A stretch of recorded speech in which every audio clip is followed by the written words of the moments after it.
She actually left Whole Foods and started a business called Star Family Wisdom. I mean, that's pretty extreme, although Whole Foods.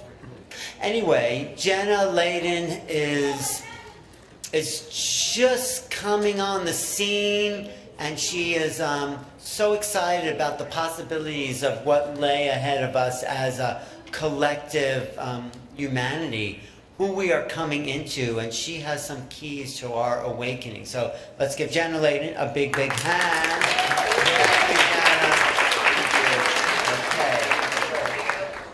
Hi, y'all. It's so good to be here with you today. So you just heard me say y'all. I'm from Texas. I was in Texas for quite a while with Whole Foods, and things have changed in recent years. So today we're going to be talking about the rise of the divine feminine and becoming the new human, and the role of divine feminine energies in becoming the new human.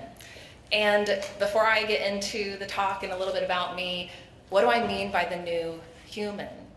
The human who has cleared distortion, who has cleared negative programming, who has cleared and met their karmas, who has brought in divine, high enlightenment energies. The human who is operating now in a different dimension. A human who is now operating in a more magical, aligned way with their divinity. And we can do that through very practical processes and initiations, and I was not always a spiritual person. So I'm going to talk about this within the context of my awakening journey and a recent visit to India, to the home of Jesus Christ when he lived in India. For those who don't know that Jesus was in India for a period of time, he was. And I'm going to introduce you to an Indian saint who found evidence of this documented in the Indian ancient palm leaf manuscripts. So I'm holding this red rose for a reason, and we'll get into that next. But again, just a little bit about me.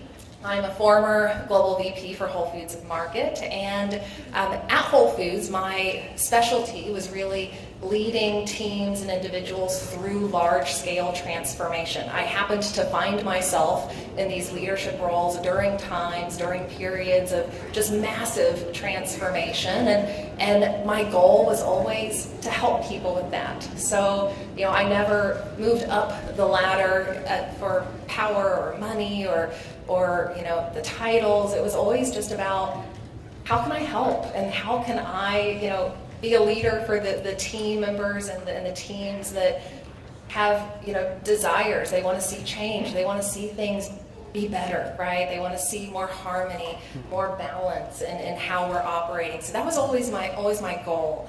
I was also a former atheist, so I was very much asleep for the first 30 years of my life, very much unconscious, doing this work at Whole Foods in a fairly conscious way, but from a spiritual perspective, completely not awake.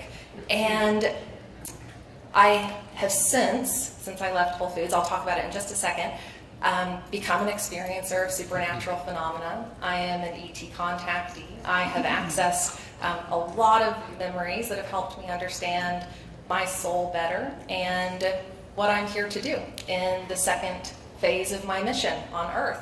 And I'm now a master shamanic energy medicine practitioner, and I lead people in shamanic initiation processes and a lot of other various initiation processes, and I'll talk a little bit more about that if we have time at the end. So just very briefly, again, to give you some context about what I'm going to talk about, I woke up in 2018 and went through a dark night of the soul, and it was fairly quickly after that I started to have some major spontaneous past life memories and visions happen. And I recognize now that needed to happen to jolt me into a place of recognizing what's possible. So that set me on a course of lots of study, and it was not long after that I started to receive guidance and contact. At first, I did not know where it was coming from.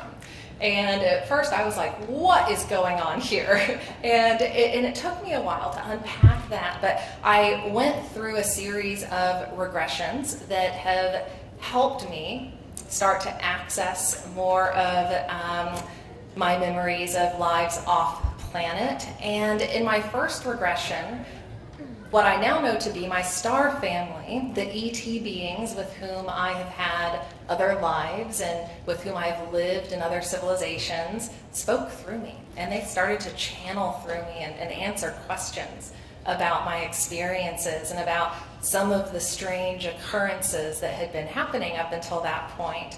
And if anyone's curious about that, it's on the Star Family Wisdom YouTube channel. I'm an open book. I'm transparent about my journey and transformation because I think it's really important for people who are just starting to go through these sorts of transformations or curious about what's possible. You know, I share that for that reason, and some of it gets a little intense.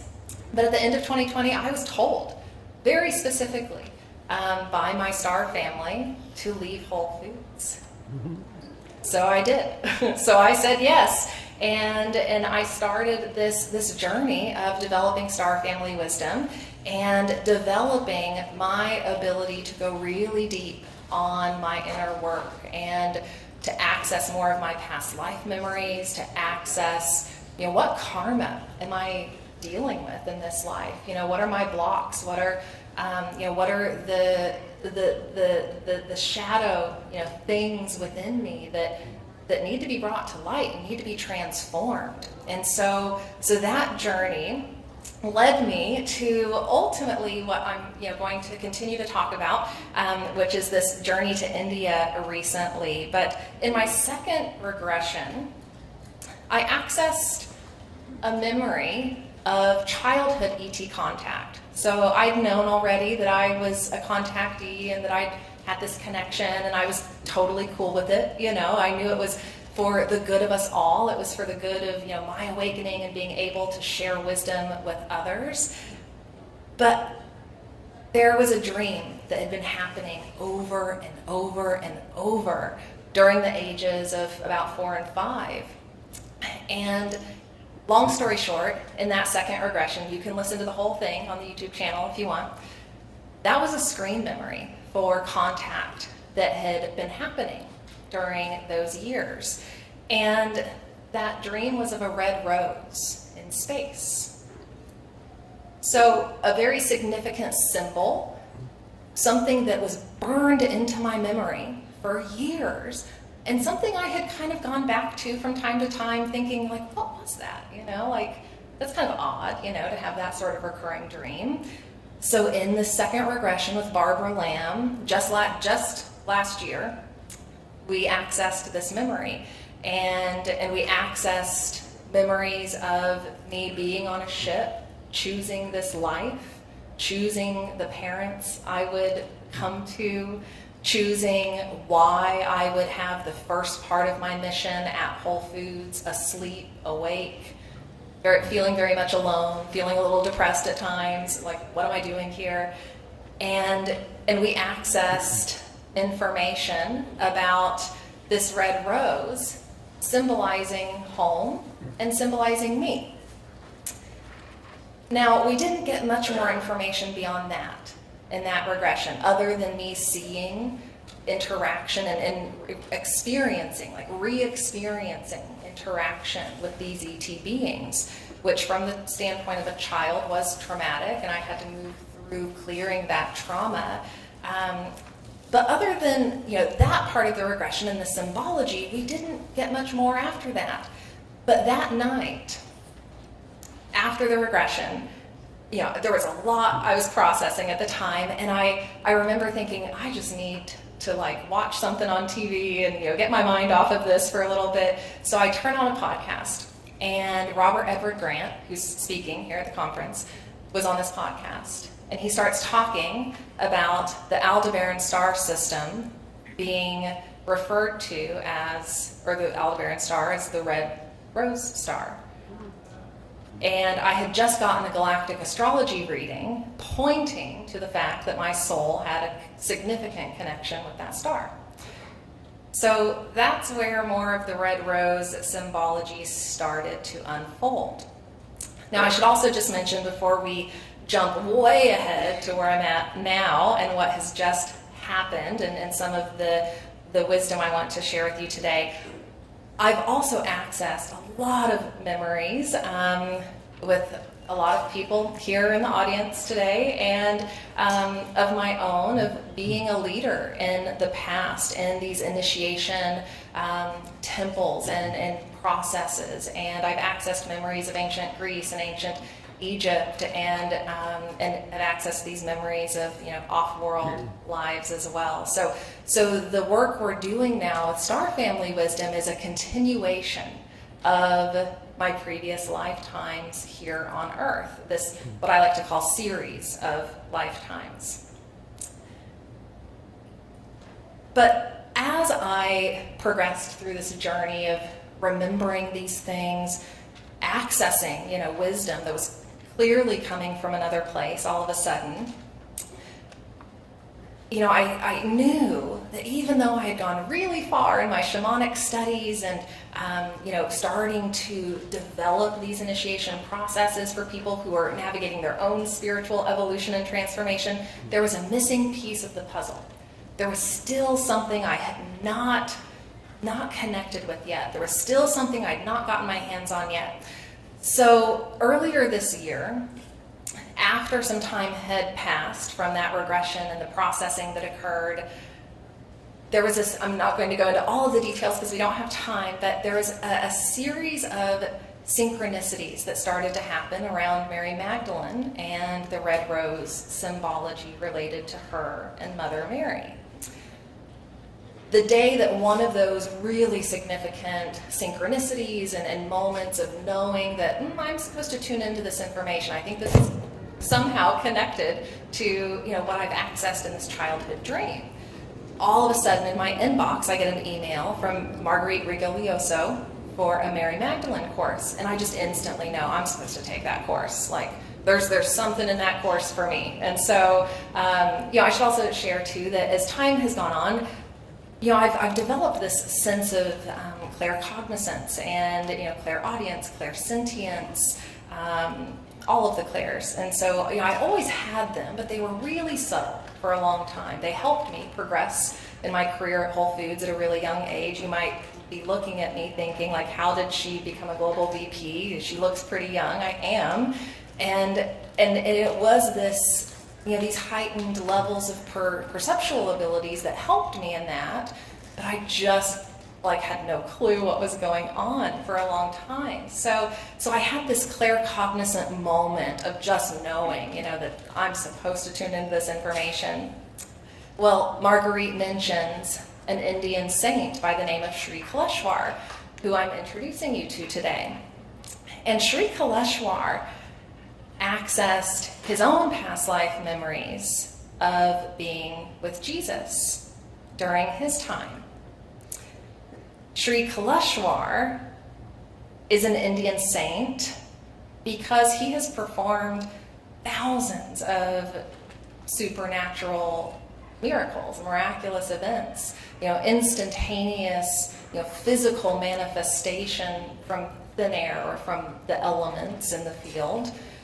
He has performed, thousands of miraculous healings on people, and he's done that because of what information he has accessed and the practices, the spiritual technology that he employed in his lifetime.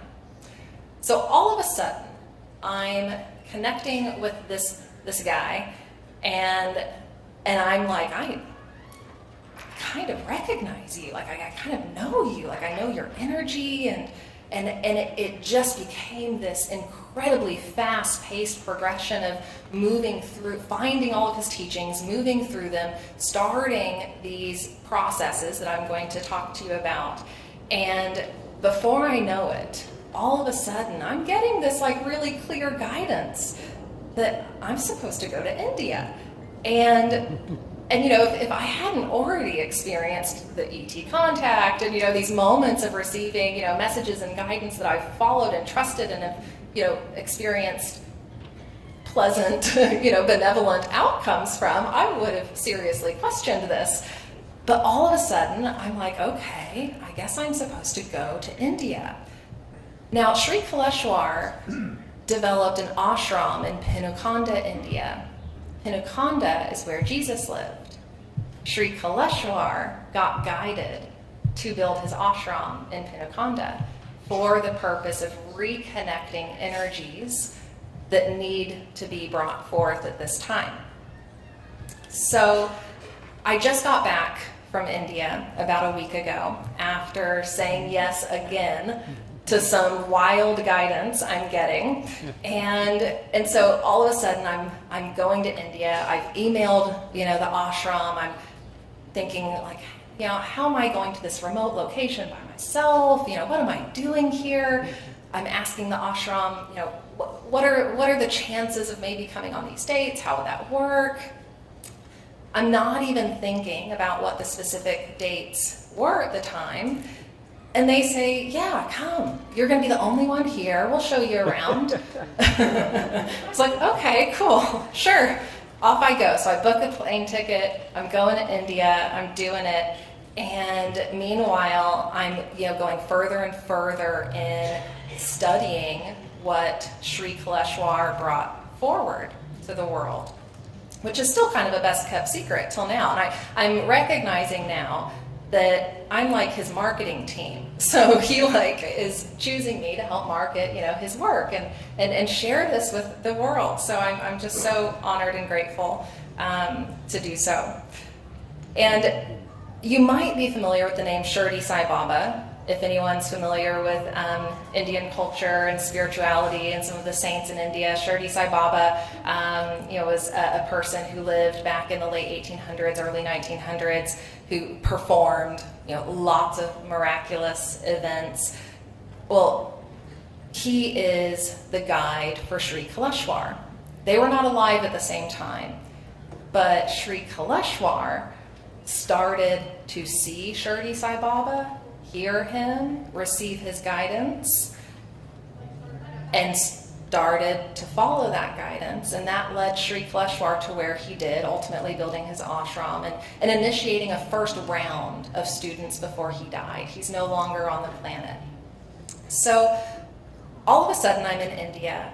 I'm alone at this ashram. It's Easter weekend, by the way.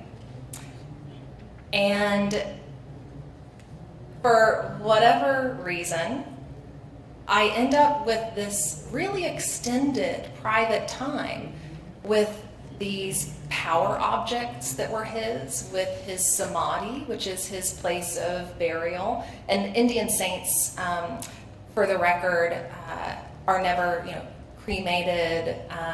We want to preserve the bones because once someone has activated such high divine energy within themselves, like the bones are power objects. They are still radiating that energy, and that spirit, that soul can work through those bones in a different way than they could otherwise.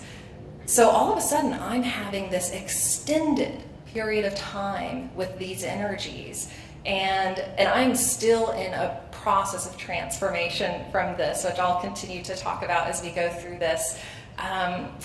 But I think it's important to share this as it relates to divine feminine energy, because what Sri Kaleshwar found in the ancient Indian palm leaf manuscripts, many of which are still not translated, by the way, and brought forth in English, he was able to do that for some that he got his hands on and found documented evidence, of Jesus's spiritual practices, the mantra and yantra systems that specifically open these channels of energy within a person. And as part of his work translating these manuscripts and through his own past life memories, he started to understand the role of divine feminine energy as it relates to the crucifixion and resurrection process. And that has to do with the womb chakra and womb energy. And I'm just going to pause here for a moment and recognize the fact that right as I was leaving the ashram, I'm sharing this photo on Instagram with just a little, blurb about being in India and reuniting with someone who I recognize as a friend from a past life, a soul that I have a connection with. And Alan texts me and says, guess who I've met? So our friend Alan Steinfeld actually got to meet Sri Kaleshwar about 20 years ago. Yeah. Yeah, so he married Alan and Paula Gloria there at the ashram, and I think just another beautiful, piece of evidence and validation of all of our connections, and it was really special for me to start to recognize a new past life connection I think that Alan and I share. So he actually came to my apartment in New York once. Yes, he walked the 6 flights of stairs. Oh, wow. So he went to Alan's apartment, for those who didn't hear. So Alan's apartment has been blessed. Alan's apartment is holding high divine energy. So I'm going to talk just a little bit about Sri Kaleshwar's work and what he shared with us in relation to divine feminine energy. And for those who are interested in accessing this information now, I've got a couple of resources here for you. divinemotherschool.org. They are doing a wonderful job carrying on his lineage and sharing some of the wisdom and practices that he brought forth. And later this year, I will be starting to offer some mentorship and workshop opportunities related to these practices and processes as well. So back to divine feminine energy and Jesus. One thing that I think a lot of us have not understood fully is the necessity of, one, healing our masculine and feminine energies and any distortion that we are carrying around those energies. And then two, just the pure power of feminine energy and the pure power of the womb. Because all life comes from that. And it is the creative, generative force in our universe. And this is what's, been left out of a lot of the modern teachings, right? Because we've been living in an era of patriarchy. We've been living in an era where that sort of power doesn't want to be talked about. But it's time to talk about it again. So there's also been a misunderstanding about what happened with Jesus and what happened at the crucifixion and resurrection. And what happened in those processes was very specific yogic protocol to support him when he was going through that time of darkness and bodily death, and to bring him back to life. So it was a very intentional act of power and utilizing divine feminine power and energy to call the soul back to the body, to regenerate the body, to utilize the womb of creation, Divine Mother's womb, in that process. And Mother Mary regenerated Jesus with the help of the disciples. They were there too, supporting. They knew these yogic practices. They were holding space. They were, giving her the energy and support needed so she could just do the job, get the job done. And so, what we understand about what happened back then is evolving because of some of this information that has been found. And ultimately, I think a lot of people know Jesus traveled to India and he studied in the Himalayas. He studied under masters, right, to broaden his spiritual perspective and to move through his spiritual evolution. The Christian church doesn't love that part of the story, so that gets left out. But that's true. Like these practices and processes, that can be found in these other parts of the world are so much more ancient, right? And we've just lost, pieces of the puzzle along the way. And another thing that doesn't get talked about, I want to thank Marguerite Rigoglioso as well. If you've not found her work, find it. She is incredible. She is an incredible scholar, priestess on the divine feminine lineage, specifically Mother Mary, Mary Magdalene. She's done a lot of work to understand the divine birth practices that were employed in ancient times up until this era of patriarchy. So if you want to learn more about that path of study, absolutely find her work. And I think she says it really well. Mother Mary was a high divine saint. We don't always think about her that way, right? She was technically more powerful than Jesus, right? To be able to even bring that kind of soul into the world and to be able to do what she did at the crucifixion and resurrection. That's freaking powerful.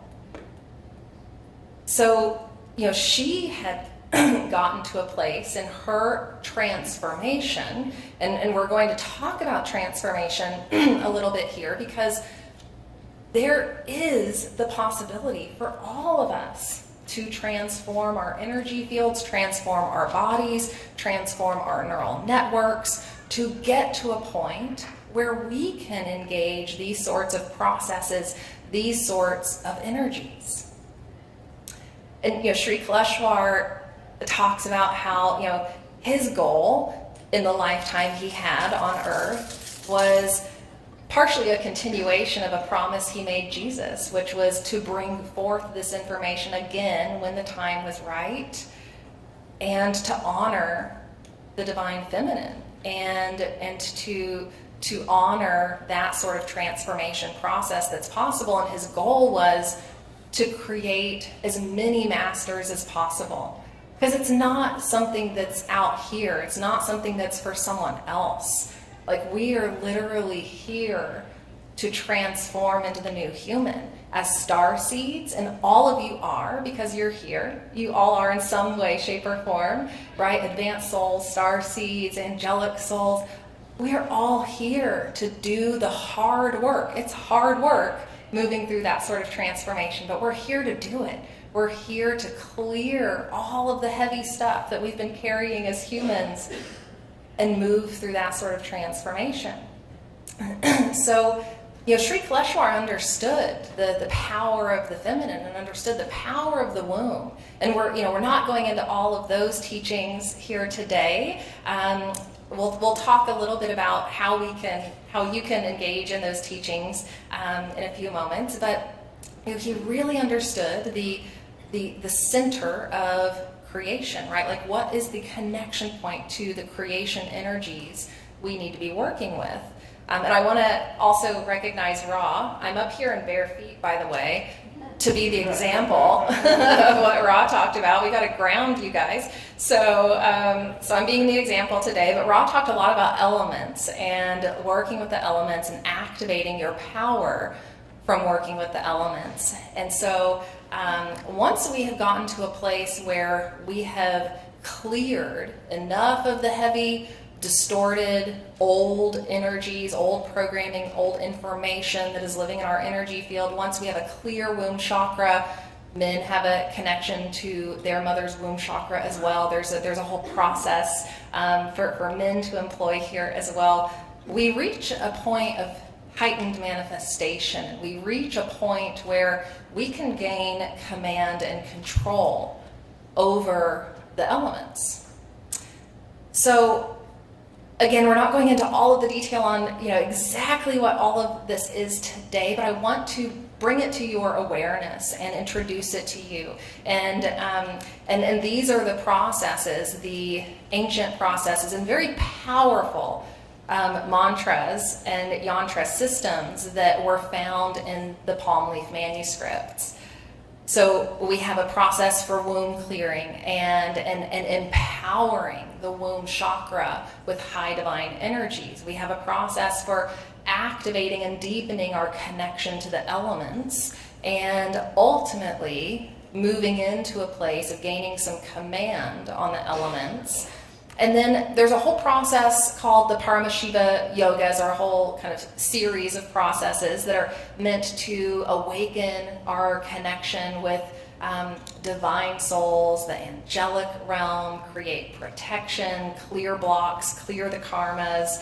The Surya, Chandra, Nadi yogas are really about activating our Kundalini and balancing those masculine and feminine energies within us and getting those energy flows to open. The Kala and Maya chakra, mantra, yantra processes are all about time and karma and the illusion of reality and how that plays on us in the physical and how we can gain some control of that rather than us just getting hit with a bunch of stuff in life, right, that we're not in control of. And then, the grand finale here is the Jesus Christ channels and the cities. The cities being the Siddhic powers that many saints, many masters have attained on earth, right? This is not just all about Jesus, but he's a great example here. So these are the 8 weapons against negativity. They're the 8 divine weapons of Mother Divine, Divine Mother, the feminine aspect of our creation. And these have been acquired, by spiritual masters who have won the heart, the trust of our Divine Mother, or in a different sense, who have successfully accomplished that divine union of energies within themselves. And these ultimately are powers that allow a human to operate in a high divine supernatural state outside of the constraints of time, outside of the constraints of the laws of nature as we know them. So that's why people like Jesus or Sri Kaleshwar could demonstrate abilities like turning water into wine, or instantaneous manifestation of vibhuti, sacred ash, or instant manifestation of a diamond in their hand, because they had gained control and command over the creation that we are a part of. So I am actively in the process of engaging all of these systems right now, and because of the work I've done in my shamanic practice and going really deep in clearing karma and distortion up until this point, I'm in kind of a fast track mode on some of this, and I want to share just a little nugget. I'm not sharing all of the things I've experienced yet in this process because I'm in it right now, so I need to save some of that for later, which is why we have a webinar on June 17th with Portal to Ascension, where we're going to be talking more in depth about these processes and how we activate these abilities, these next level manifestation abilities, if you will, and we'll be going deeper on what's required to really move through these processes and receive these energies and work with these energies in a successful way, in a way that doesn't just wreak chaos on your life. Because when we start to, as a word of warning, when we start to go into these sorts of processes, these sorts of advanced, powerful processes, it is for the purpose of clearing any of the stuff that is, distorted in our field that's not in alignment with our perfect divine blueprint. And we don't want all that to hit at once, because that's a lot. A lot of us are carrying a lot of karma, a lot of distortion that we're all in the process of clearing, and we want a gradual progression through that. We don't want to open Pandora's box on all the karma at once. So that's why at Star Family Wisdom we offer lots of tools and practices and processes that help you step by step do that work before you get to a place of starting to activate these sorts of processes. But some of us, I think, are ready to go into this, and there are segments of these processes that are highly beneficial for no matter where you are in your journey. So we're going to talk about that too, and what that progression should look like so that you can navigate it successfully.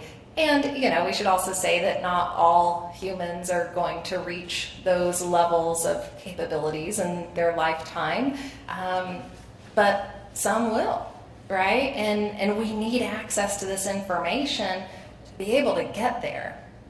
So join me in June when we talk about this in more depth, but I want to share just one little nugget, one example of maybe two that I've experienced that were, fairly instantaneous, miraculous events. And as I've, started to engage these processes, I'm really clear now on the fact that, Sri Kaleshwar is guiding me, and then he's kind of in my ear now.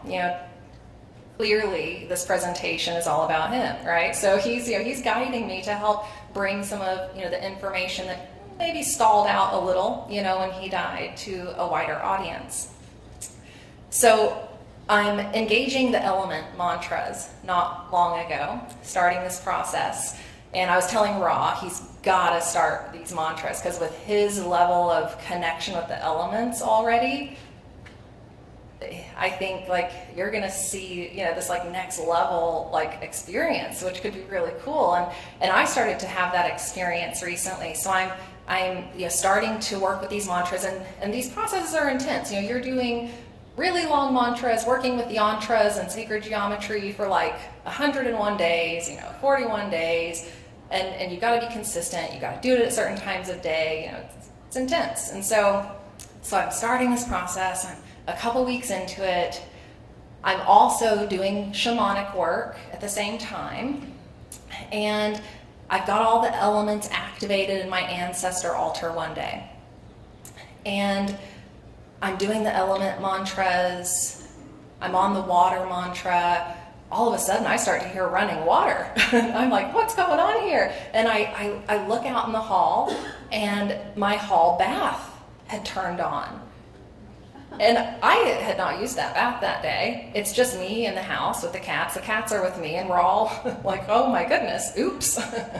Oops, turned the water on. So that was one example. That's happened again since then. And another example of, when we start to engage some of these high divine souls, saints as well, and bring them into our non-physical team, welcome them to support us, what's possible. So I told you I booked this trip to India. I bought the plane ticket. It's a whirlwind. I'm going. All of a sudden, it's the day before the trip. I'm in my morning meditation doing these mantras. I've opened the channels. I've called in Sri Kaleshwar, Shirdi Sai Baba, my other non-physical team, and I hear, don't forget the visa. And I'm like, oh gosh, oh no, you have to have a visa to go to India. Oh no, I totally forgot. And so I stop my meditation, I get online, I'm like, how can I get a visa? I'm supposed to leave in the morning, So I apply for an e-visa. I choose a later date, just thinking, well, maybe it'll come through by the time I land in India. I guess the worst case scenario is they turn me away and I come back and lose my money. So I'm going. I'm staying the course. I'm going. And I had a moment of thinking, should I postpone? This seems completely illogical. Why would I do this? And I call on my team. I call on Sri Kaleshwar. I hold the faith. I think about the childhood dream. I'm like, if I'm supposed to go, I'm supposed to go. It'll happen, So I'm asking for help. I'm asking, for this to come through, and we'll just see what happens. And then the next morning, I'm getting packed up, and right as I'm about to go to the airport, visa comes through in less than 24 hours. So that was another one. I'm not going to talk about all of them yet, because again, it's too soon. I'm in the process of integrating and processing all of this. But, we talk about miracles a lot, right? And we talk about connecting with the angelic realm, and we talk about holding, these divine energies, but we don't always talk about the how. And we don't always talk about what level, of miraculous occurrence can we achieve as humans. And we've all experienced some miracles, but on the regular, in this sort of, really powerful way, like that could change our world for the better, right? If we were all in a position where our energy fields just created the conditions for miracles. And that's what I'm starting to think about here, is that this is not about a human doing something, right? This is about us having done such significant inner transformation and physical health and wellness transformation, and understanding on a consciousness level the workings of our creation to just allow our energy field to create the conditions for miracles. Like that's where we want to get to.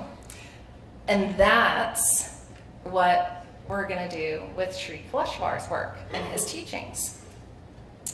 So again, I talked about becoming the new human, and again, like, well, who is that new human? How do we actually embody that? And I was thinking about the steps that really are involved in this, and there's a lot of little steps involved in these 3 big steps, but the first step is identifying, what negative programming are we carrying? What beliefs are we holding that are not really our beliefs? What karma are we still carrying that we need to deal with in this life? And then we, do the process of starting to upgrade and transform our energy field, doing the shamanic, work, the energy healing, the Reiki, working with sacred geometry as a tool. We start to learn about how we work with the elements and nature, to Ra's point earlier, how do we engage, these energies and engage Mother Earth and the sun in ways that support our transformation. And then, once we've done enough of that, then we're getting to a place of ego death, right? Like we're literally trying to cancel out that part of us. Our ego is designed to keep us in a state of separation. That's why we've got it. It's for the purpose of this 3D physical experience, to keep us in that illusion of being separate. So then we start to work at this place of not being separate anymore, truly like having that embodied and understood, and then deepening our connection with nature, and then ultimately working to balance the masculine and feminine principles within ourselves. And that happens in a lot of ways, and there's a lot of ways in which we operate, right, that have us polarized towards one or the other, or have us leaning, right, in a more masculine or feminine way energetically, or in how we're operating. And so then we start to learn, how do we balance and bring unity to those energies. And once we've done so, then ultimately Kundalini energy awakens within us. We have a divine channel open through which we can start to do some bigger work. And once that's happened, then we're able to start activating higher level creation or manifestation abilities from that divine union, and from understanding the divine union within the energies in our universe, and how that flows out in the creation. And then ultimately we start to step outside of time. We're starting to experience a different experience of time. We are starting to step outside of nature. We're still in the physical illusion, we're still in the nature, but we're also outside of it, which is how we can command on it. So these are ultimately the 3 big steps to getting to that place of operating as, a highly divine supernatural being.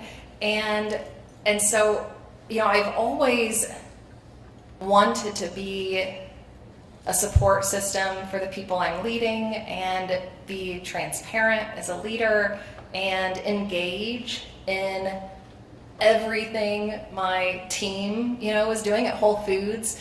If I didn't know how to do a job, I made sure I knew how to do it, because I think that's important, that a leader, understands the inner workings of their system and their team, and what their team members are doing day in, day out. And so I've realized and recognized over the last few years that part of what I'm doing in my spiritual evolution and in my work with Star Family Wisdom is doing the hard work, getting my hands dirty so that I can support others in doing that work as well, so that I can support others in that sort of transformation process, which is not always comfortable, is not always easy, but necessary, especially right now. So that's what I'm doing. And in June, I will share more about my completion of these palm leaf manuscript processes and what I've experienced and what you could experience, and we'll be developing, some curriculum that helps people move through them again in a more guided way, helps people understand which ones do I engage first and how and all of that. And I can tell you that after having engaged these systems and spent time with Sri Kaleshwar's body in India and at his ashram, I'm already experiencing a transformation in the energy that is coming through me. And so as a gift for you, some of you came over to the table and have noticed the roses on the table, and this is why the roses are on the table, because that rose from the childhood dream ultimately led me to this place of starting to engage these energies. And so the roses on the table are charged with high divine energy, healing energy for anyone who wants one, anyone who desires some healing support today. What you will do with the rose, be warned, some of them have thorns, be careful. Take the rose petals or the rose itself, sleep with it, put it in a bath tonight. Allow the energy from the rose petals to filter into you, and then the rose is going to take heavy energy from you as well. And then in the morning, throw that rose out in nature, give it back to Mother Earth somewhere on the ground. And she's going to take that energy from you. So go over to the table before you leave today, take some roses. There are rose petals on the table as well. Those have also been charged with these energy channels. And let me know what you experience.